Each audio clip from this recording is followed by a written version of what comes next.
Juneteenth or not to Juneteenth? That was a question for communicators responsible for external messaging, especially on social media, last Friday, June 19th. Today on the podcast, my answer to Juneteenth or not.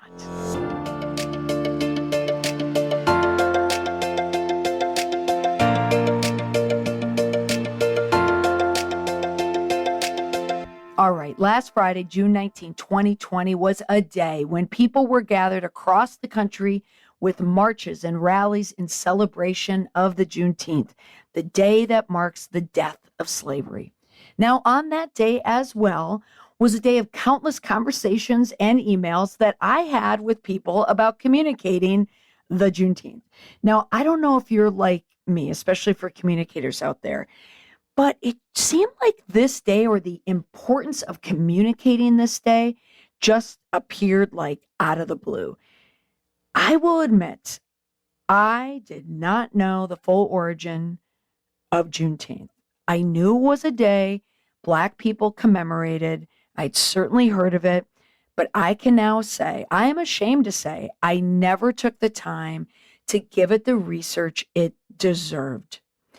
But for Black people, this holiday has been long in the making. We do everything we can do to turn down our Blackness. Well, we're never gonna not have to do that, son. Look, people are never gonna celebrate something they barely even want to admit happened. Look, I get that. But at least can we have one day where the country acknowledged it? It would feel like, I don't know, an apology. Wow. Can you imagine that? Oh, hell no. Instead of waiting for an apology, why don't we just do something? I mean, if we want to honor the end of slavery, then we should celebrate Juneteenth. Wait, that's what Juneteenth is. We don't celebrate the end of slavery, but you wake us up early on Cyber Monday. You are a bad Black person. Yeah? You know what? Not anymore. From now on, we will be Black out loud. Oh. Our whole family will celebrate Juneteenth. All right. Boom! I know where to buy strawberry soda. And I'll make a mean red velvet cake. I'll fire up the grill. That loud and black enough for you? Yep. Mm-hmm. I'll hang up my stocking. Oh, buddy. That clip is from season 4 of the television program Blackish that airs on the ABC network, where they discuss Juneteenth. And that came from a 2018 storyline. So since Friday, when I had all of those questions and all those conversations, and that episode only appeared 2 years ago, I felt that this still made for a good podcast episode topic, because it tells me that other people have to be wondering the same thing. Plus, there is a relevance in terms of Black experiencing messaging anyway. That question hasn't been answered. And today on the podcast, I'd like to, because I know there are many of you out there who are still agonizing over drafting that message from the head of your organization about racial inequality and the nationwide protests over police brutality and the deaths of George Floyd, Breonna Taylor, Ahmaud Arbery. There are a lot of people that are still struggling with, what do we say about these issues? And there are people who drafted a statement, sent the statement out, but never sent a message out on Juneteenth because they're still not quite sure where their organization stands on the event. Now, for anyone who hasn't Googled it, it's an annual holiday commemorating the end of slavery in the United States, and it's been celebrated by African Americans since the late 1800s. However, last week there was a renewed attention to the day because, if you remember, President Trump moved his Tulsa, Oklahoma rally date out of respect for Juneteenth. And now I'm also wondering if he regretted moving it because of what happened to him on TikTok, when all of these teens out there online decided to snatch up all of the tickets in the rally. So the fire marshal said only 6,000 people were there, but the campaign spokesperson said that over 1 million tickets were released or were reserved. That is a topic for another day. But back to Juneteenth. With all of the emails, all of the ads, and the social media out there marking the day, I know that many organizations knew that they needed to commemorate that day and do so in an external messaging. And some of you were doing it the day of Juneteenth, saying, should we be doing something today? And you were running it up the chain. Now, the questions often left to the communicators to answer, but up to the leadership to decide, we're going to talk about on the podcast today. The 3 issues. 1, Juneteenth communications, to commemorate or not. 2, if so, if you are going to commemorate the day, what language do you do? What graphics should you use? And 3, what are the expectations as of June 2020 for organizations to communicate about racial inequality and diversity? Now, number 1, Juneteenth communications. If you can't tell by now, the answer is yes. You should have marked the day. Juneteenth, all the big brands commemorated it. I was watching television on Friday. I noticed there was a lot of ads for it. It was all over social media. Now, the reason why I decided to do this podcast, and at the last minute, on Friday morning, I had a phone conversation with a good friend and a colleague. And when he answered the phone, he answered, "Happy Juneteenth," rather excitedly. And I was a little stunned by that greeting. And I told him it seemed a little out of place for someone to wish someone a happy Juneteenth. It seemed like it was akin to wishing someone a happy Memorial Day. And he replied, no, it's a day of emancipation and it's a day that should be celebrated. And I said, you're from Brooklyn, New York. I don't understand how this relates to you. And he said, it doesn't matter that it happened in Texas. It's a happy day for Black people. Therefore, it's a happy day for me. I thought, I'm actually convinced. So a phone conversation about speakers, should we get on a plane or not? And should we wear masks or not? We never even got to the subject because we spent it talking about Juneteenth.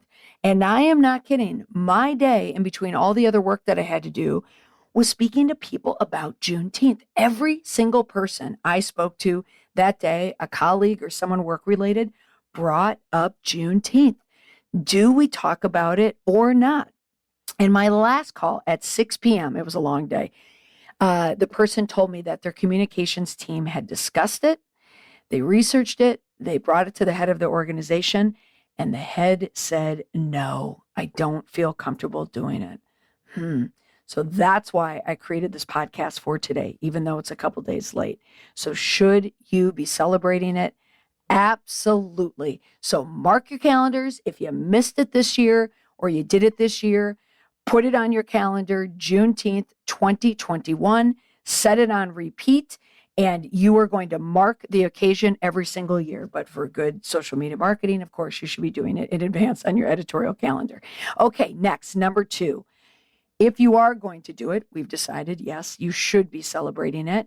What kind of language do you use?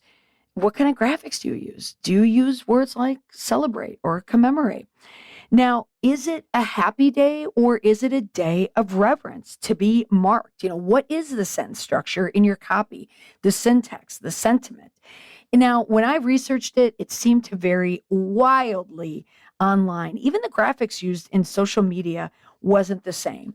Now, I listened to podcasts. I searched on Twitter. I read articles. I could not decide on who the definitive source was to answer that question for me until I went to, Juneteenth.com. On the website, it says, how is it celebrated? The original celebration became an annual one, and it grew in popularity over the years with the addition of descendants. According to Juneteenth.com, this is what I read there. It tracks all the celebrations and the events of Juneteenth. And so this day was celebrated with praying and bringing families together. And celebrations reached new heights in 1872 when African-American ministers and businessmen in Houston purchased 10 acres of land and created Emancipation Park. So that was a space that was intended to hold the city's annual Juneteenth celebration. So Juneteenth.com, right on the front of their homepage, it says, have a proud and happy Juneteenth. Sums it up quite nicely, don't you think? So If there's a website that celebrates the worldwide celebrations of Juneteenth, and they're using language like proud and happy, I am convinced that not only is it acceptable to use the words happy and celebration, it is encouraged. And communicators, you can use words like commemorate, honor, and mark in your copy, but do take note that it needs to be done in advance of Juneteenth. So you're ready to go on the morning of Juneteenth 2021. Now, as far as the graphics go, so when you create Juneteenth graphics, you should use hints of red, green, and black. Those are the three colors of the Pan-African flag, and it's a flag that represents all the people of African heritage and symbolizes freedom. And what better color triumvirate would you want to have in a Juneteenth ad than those three colors? All right, number 3, what are the expectations as of June 2020 for organizations to communicate about racial inequality and diversity? All right, here we go. Last week, I was still having conversations about how to message racial inclusivity, racial diversity. I'm going to include a link in the show notes from my previous podcast about this topic. Now, last week, I had a former colleague reach out to me about their organization's response to race, and it was sent to me on June 17th. Now, this is 2 days before Juneteenth, and they were still working on their draft. And the first line of the draft was mentioning the killing of George Floyd. So I had mentioned that. And I had also mentioned it seemed like there were a lot of fingers in this pot. In other words, a lot of writers and people giving their 2 cents. It was a convoluted message. It just wasn't clear. It looked exactly like it was. A lot of people involved and a lot of nervous people involved, people who wanted to get it right.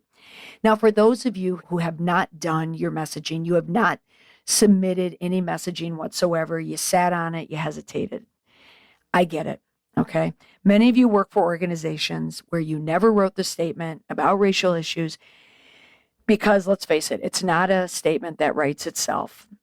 But you may also have a leader, someone at the head of the organization, someone up the chain who does not feel comfortable. They're not ready to make that statement. And it could be because they don't have plans in place. They don't have policies in place. They're not quite sure what they are. They don't know how any messaging is going to resonate with their customers or their members. Are you going to alienate someone? Are you going to anger someone? Will your board of directors react to this? Will they not approve it? How will customers and other stakeholders feel? So yes, there is risk involved. I understand the hesitations. However, I'm in the business of helping people communicate, helping people draft the right message for the right time and on the right medium. But I also want to help mitigate risks. But listen, when it comes to any messaging about humans, the answer is usually to message. In the case of June 2020, the discussion for this month primarily has been about minorities, primarily Black Americans, Brown Americans, and gay Americans, LGBTQ community. June is Pride Month. This is a month of minorities, all right? Everyone is discussing minorities. So as of this week, as we are heading into July, if you have not drafted your initial message about racial inequality, it's not too late. You can do it. You can write it. You can still send it out. Because remember, like I've said and I've tweeted, no message is the loudest message of them all. Silence is not a message you want to have about this situation in particular. Now, your messaging right now this week should not be discussing at the top the killing of George Floyd. All you're saying there is you are late to the table on this. What you can talk about is where you are, where your values are, where your principles are. You can also explain why you're late. And this is where you tell the truth and you're open and honest. The message could be, we didn't know what to say at the time. We needed to discuss it. We needed to have the important, critical conversations. We know we should have sent a message earlier, but we weren't ready, but we're ready now. And this is what we stand for. Because again, everyone, the message about inclusivity and diversity is not a message just to send a message. If you do, everyone will see through it and there will be words that are empty. Your message is about the principles and the values of your organization, your brand culture, what your CEO, what the head of your organization stands for, what your board stands for, what your employees will tolerate, what you are telling other employees. Remember, it's a statement about values. It's not a statement about checking the boxes. So if you are nervous, now is not the time to be nervous. Now is the time to act. So to answer that question, where should you be in 2020 when it comes to your messaging and response as it relates to any area of diversity or inclusivity? Do it now. Do it in 2020 of June. You still have some days left to do it. And it is okay if you're late. It's okay if you missed Juneteenth. It's gone now, but now you can do it next year. Tell people where you stand, what your values are, what your principles are on it, and also tell people what you're going to do. You have to do something. You can't say we're just going to think about it or we're going to look into it. Everything you say has to make sense, and then you have to follow up. Another just copy tip, the AP Style Guide came out on Friday stating now that Black Americans should be capitalized. It's capital B. Also, when you write your statement, it doesn't need to be pages long. It could be just a paragraph. It could be a few paragraphs. You want to have bullet points in there. If you're going to list the things that you've done or the things that you will do, make sure that you break it out so it's easy to read. 3 things are good, and you can encompass the 3 big things: internal, external, future, whatever it is. This is where we are right now. This is where we're going. So to wrap up, Juneteenth or not to Juneteenth? Well, certainly the answer to that question is yes. You are going to message it from here on out. You're going to talk about it in a celebration. So the language that you use is happy, is celebrate. Yes, you're going to commemorate it. You're going to mark it. You're going to include that in the copy. And your copy is also going to have graphics with the colors that represent African heritage. And 3, the expectations moving on from June 2020 forward. It's for organizations to communicate about racial inequality and diversity, and not just communicate it, not just your response to it, but what you're going to do. If you have a workforce that's predominantly white, by June 2021, it should not look that way. If you have a board of directors that is all white right now, in a year from now, it should not look that way. If you are an organization that does not stand by racial inclusivity and diversity across all boundaries, across all employees, by June 2021, you definitely should not be behind. July 2020, that is the time that you start making changes. People will give you a grace period. If you haven't done anything in the past, it doesn't mean that you should hide in shame. If you haven't done anything, admit it. Remember, own it. Say what has been done in the past. It gives you a chance to clarify it. This is how it's always been done, but this is how we're going to do it in the future. 3, your promises and plans for what you're going to do. 1, 2, 3, you do all those 3 things. In the end, you're going to win it. All right, that's all for this edition of the podcast. If you liked hearing information about how to respond, and it feels like it resonates for this time, and you might feel like a communicator who's always wondering, what do we say? What should we do? How do we draft a statement? Do I have the kit for you? It's called the Response Kit. So head over to responsekit.com. It is launching very, very soon. You can head over there now, sign up on the wait list, and as soon as we're ready to launch, you're going to get the information. It will be a kit for communicators or for people who communicate on behalf of a business or organization. It is going to help you with your response for a social media age, a digital age, and for an age when people can be canceled just like that. ResponseKit.com. Thanks so much for listening to the podcast. We'll talk to you again next week. Bye for now.